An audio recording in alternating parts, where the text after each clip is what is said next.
Topik saya terakhir adalah kebijakan alokasi BOS tahun anggaran 2021.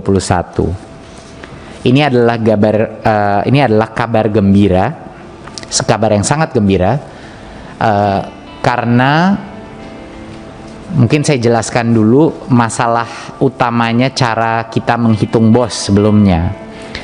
Sebelumnya kita menghitung BOS itu dengan satuan yang fix, satuan yang berdasarkan jumlah murid yang ada di sekolah itu.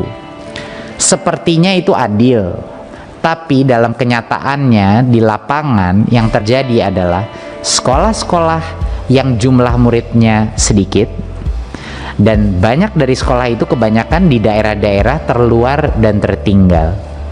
Sekolah-sekolah tersebut, karena mereka semuanya punya fixed cost yang tertentu untuk mengelola sekolah, mereka dirugikan, bisa dibilang, karena mereka masih harus mengelola sekolah, tapi karena jumlah muridnya kecil, jadi jumlah sarana yang bisa mereka berikan, kualitas yang bisa memberikan itu sangat kecil. Jadinya kalau kita pagu hanya saja kepada jumlah anak yang ada di sekolah itu akan merugikan sekolah-sekolah di daerah yang lebih tidak mampu dan sekolah-sekolah yang punya murid lebih sedikit.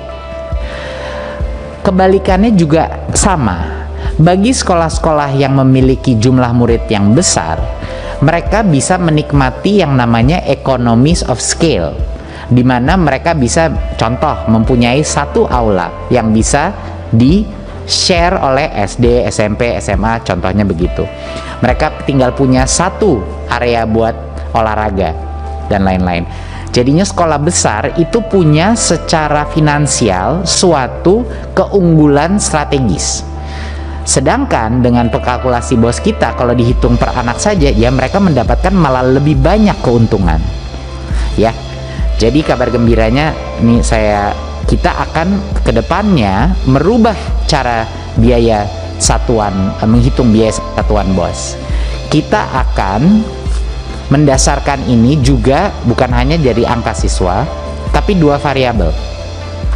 Kita satuan BOS-nya itu akan mengkonsiderasi indeks kemahalan konstruksi IKK dari Badan Pusat Statistik dan indeks besaran peserta didik IPD, yaitu indeks jumlah peserta didik per sekolah di suatu daerah. Kenapa kita gunakan dua angka ini? Kita gunakan angka indeks kemahalan konstruksi karena itu adalah suatu proksi untuk menentukan area ini sulit dicapai apa tidak. Jadi harga prasarana, harga mengirim barang kepada daerah-daerah yang paling tertinggal, itu IKK-nya, indeks kemahalan konstruksinya itu jauh lebih tinggi daripada daerah-daerah yang punya akses, misalnya di Pulau Jawa, yang punya akses dekat urban dan lain-lain. Dan indeks besaran peserta didik adalah indeks berapa besaran total jumlah peserta didik per sekolah di daerah tersebut. Berikutnya, jadi apa yang terjadi? Kabar gembiranya adalah tidak akan ada sekolah yang bosnya diturunkan.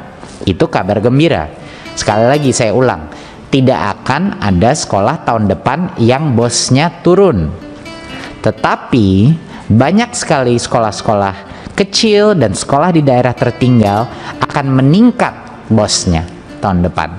Dari mana kita arahkan tambahan anggaran ini? Kami realokasi hampir 2,5 triliun dari BOS afirmasi dan BOS kinerja untuk membantu sekolah-sekolah di daerah yang paling tertinggal terluar, yang rata-rata jumlah muridnya itu bisa jauh lebih kecil. Jadi seperti yang kita lihat di SD, kalau Anda lihat kolom biaya naiknya itu jumlah kabupaten yang naik nanti dana bosnya tahun 2021. Di SD 377 kabupaten akan naik bosnya. Di SMP 381 kabupaten akan meningkat bosnya. Di SMA 386 kabupaten, di SMK 387, dan di SLB 390 kabupaten. Jadi begitu banyak kabupaten yang selama ini mungkin tidak dilihat kondisi khususnya, tidak ada penghitungan BOS yang afirmatif, Nah, itu sekarang kita koreksi dan kami berhasil, dan kami sangat berterima kasih juga ada dukungan Kemenq untuk mendukung kita dalam perjuangan ini, bahwa tidak bisa semua sekolah dengan kondisinya masing-masing disamakan. Sekolah yang lebih membutuhkan bantuan kita harusnya menerima uang lebih. Dan karena itu ini suatu kabar gembira bagi sekolah-sekolah di daerah terluar tertinggal dan sekolah-sekolah yang jumlah muridnya kecil. Berikut. Terima kasih Bapak Ibu Komisi 10. Sekian dari saya pemaparan program prioritas tahun 2021 dan reformasi biaya satuan BOS reguler di tahun 2001. Terima kasih. Wassalamualaikum warahmatullahi wabarakatuh.